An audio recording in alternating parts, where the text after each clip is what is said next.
ऋषि मुनियों और अवतारों की भूमि भारत एक रहस्यमय देश है। माना कि अब नकली संतों की भरमार है, फिर भी भारत की भूमि धर्म और संतों को लेकर जानी जाती है।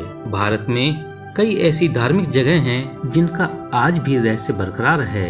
वैसे तो भारत में हजारों अनसुलझे रहस्य हैं, लेकिन यहाँ हम आपको बता रहे हैं 5 ऐसे अनसुलझे रहस्यों के बारे में जिनका जवाब आज तक नहीं मिल पाया है। आप देख रहे हैं शकियाक टीवी, तो चलिए दोस्तों शुरू करते हैं। रहस्यों से भरे मंदिर। भारत में ऐसे कई मंदिर हैं जहां तहखानों में लाखों टन खजाना दबा हुआ है। उदाहरण के लिए केरल के श्री पद्मनाभम मंदिर के 7 तहखानों में लाखों टन सोना दबा हुआ है। उसके 6 तहखानों में से करीब 1 लाख करोड़ का खजाना तो निकाल लिया गया है, लेकिन 7वें तहखानों के खोलने पर राज परिवार ने सुप्रीम कोर्ट से आदेश लेकर रोक लगा रखी है। आखिर ऐसा क्या है कि उस तहखाने में जिसे खोलने से वहां तबाही आने की आशंका जाहिर की जा रही है। कहते हैं कि उस तहखाने का दरवाजा किसी विशेष मंत्र से बंद है और वह मंत्र से ही खुलेगा।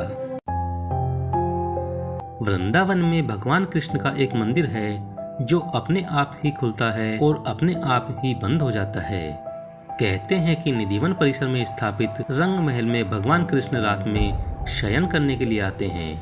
रंग महल में आज भी प्रसाद के तौर पर माखन मिश्री रोजाना रखा जाता है। सोने के लिए पलंग भी लगाया जाता है। सुबह जब आप इन बिस्तरों को देखेंगे तो साफ पता चलेगा कि रात में जरूर कोई यहाँ आया था। इतना ही नहीं, अंधेरा होने के बाद इस मंदिर के दरवाजे अपने आप बंद हो जाते हैं। इसलिए मंदिर के पुजारी अंधेरा होने से पहले ही मंदिर में पलंग और प्रसाद की व्यवस्था कर देते हैं। मान्यता के अनुसार यहाँ रात के समय कोई नहीं रहता है। इंसान की तो बात छोड़िए, पशु पक्षी भी नहीं रहते हैं। ऐसा बरसों से लोग देखते आए हैं, लेकिन रहस्य के पीछे का सच धार्मिक मान्यताओं के सामने छुप सा गया है।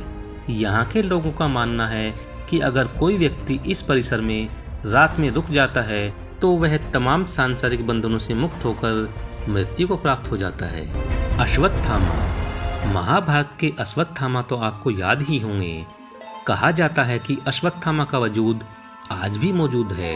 दरअसल पौराणिक मान्यताओं के अनुसार अपने पिता द्रोणाचार्य की मृत्यु का बदला लेने निकले अश्वत्थामा को उनकी एक गलती भारी पड़ी थी और भगवान श्री कृष्ण ने अश्वत्थामा को युगों युगों तक भटकने का श्राप दे दिया था। ऐसा कहा जाता है कि पिछले लगभग 5000 वर्षों से अश्वत्थामा भटक रहे हैं। मध्य प्रदेश के बुरहानपुर शहर से 20 किलोमीटर दूर असीरगढ़ का एक किला है।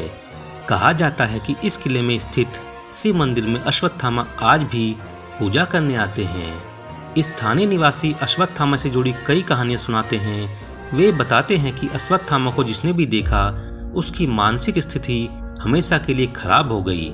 इसके अलावा कहा जाता है कि अश्वत्थामा पूजा से पहले किले में स्थित तालाब में नहाते भी हैं। बुरहानपुर के अलावा मध्य प्रदेश के ही जबलपुर में नर्मदा नदी के किनारे भी अश्वत्थामा के भटकने का उल्लेख मिलता है। स्थानीय निवासियों के अनुसार कभी कभी वे अपने मस्तक के घाव से बहते खून को रोकने के लिए हल्दी और तेल की मांग करते हैं। इस संबंध में हालांकि स्पष्ट और प्रमाणिक आज तक कुछ भी नहीं मिला है, लेकिन ये रहस्य है कि अश्वत्थामा आज भी जिंदा है। समुद्र के नीचे द्वारिका।